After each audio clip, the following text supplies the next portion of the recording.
Jassy pressed her palms together, exhaling slowly as the binary suns of Kepler 442b cast twin shadows across the observation deck.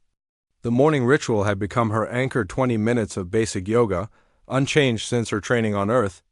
Now performed 1,200 light-years from home, she bent forward into Uttanasana, fingertips grazing the cold titanium floor. Through the transparent aluminum viewport, she could see the indigenous settlement below, a cluster of bioluminescent structures pulsing with soft green light. The Zaytine, what the crew had nicknamed cubs for their feline-esque features and playful curiosity, were already gathering in their communal square. Daniel knocked on the doorframe, a data slate tucked under his arm. "Morning, Yas. You're not going to believe the overnight surveillance footage. Can it wait?" Jassy transitioned into Trikonasana, her body forming a perfect triangle. "I've got 8 more minutes. It really can't." Daniel's voice carried an edge of bewilderment that made her pause. He was the mission's xenanthropologist, rarely surprised anymore after 16 months of cataloging Zaytine behavior. "They're doing something weird?" Jassy held her pose, one arm extended toward the ceiling, the other bracing against her ankle.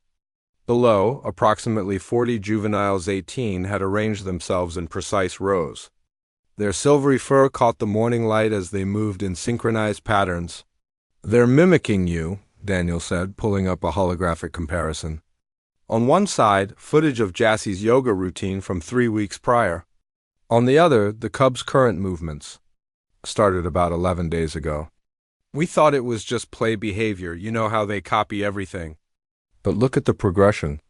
Jassy straightened, her scientific curiosity overriding her routine.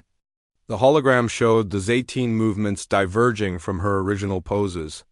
Where she had performed a simple warrior 2, they had added a sudden pivot and crouch. Her tree pose had evolved into something involving a low sweep and a spring-loaded leap. "They're getting it wrong," she murmured, then corrected herself. "No, they're adapting it. Exactly." Daniel expanded the footage, showing multiple angles. "Their skeletal structure is different extra joint in the spine, those retractable dew claws, the prehensile tail. When they try to copy your stretches, their bodies physically can't replicate the exact movements. So they're compensating. But here's the fascinating part." He fast-forwarded through several days of footage. The cub's movements became increasingly refined. INCRES-INGLY, purposeful. What had started as clumsy imitation had transformed into fluid sequences. They paired off, one performing a movement while another responded with a counter-motion. "They've weaponized it," Jassy breathed. "Those aren't stretches anymore. That's combat training." Daniel nodded grimly. "Dr. Reeves ran a kinetic analysis. Every position optimizes their natural advantages: low center of gravity, explosive leg strength, those claws. The sequences incorporate defensive holds, strikes to vulnerable points on Zaytine anatomy, even grappling techniques. It's a complete martial system built entirely on misunderstanding your morning yoga." Jassy watched as 2 cubs engaged in what could only be described as sparring. One executed a movement that vaguely resembled her downward dog, but lower, more compressed. The other responded with a rolling motion, her child's pose, transformed into an evasive maneuver. They moved with startling efficiency, their natural weapons fully integrated into forms that had originated as human stress relief. "We need to stop this," she said.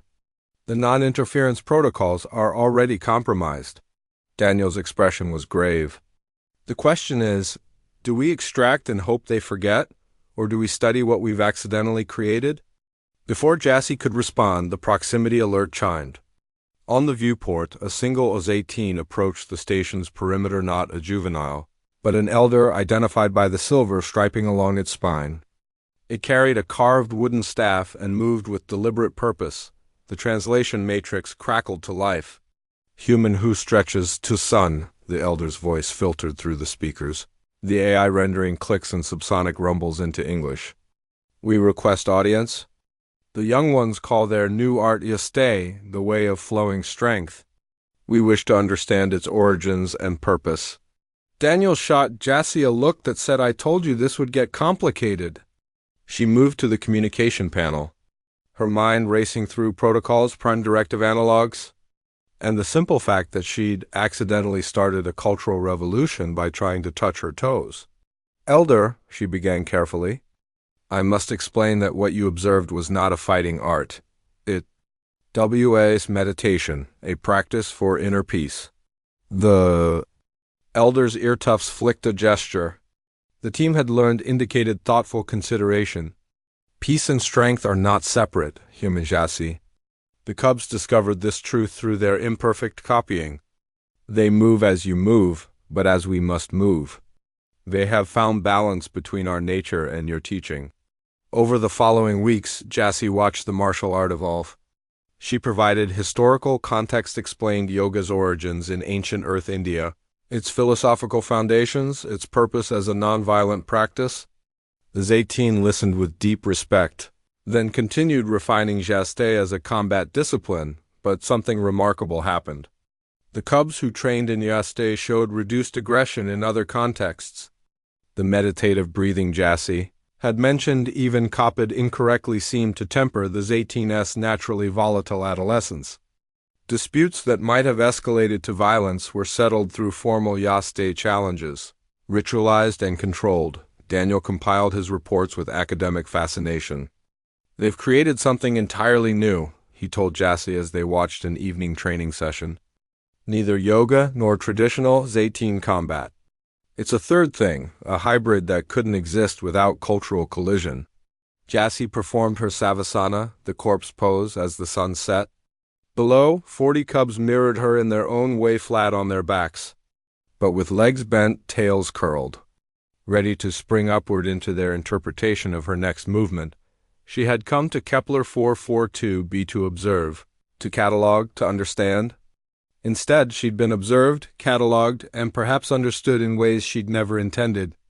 The cubs had looked at her morning stretches and seen not weakness or passivity, but a language their bodies could speak with their own accent. Contact day protocols will have a field day with this, Daniel muttered. Jassie smiled, closing her eyes. Let them. Sometimes the best discoveries come from the most beautiful mistakes. Outside. The cubs rose in unison, beginning the evening kata, their shadows dancing across alien soil in patterns that were neither human nor Zaytine, but somehow perfectly both.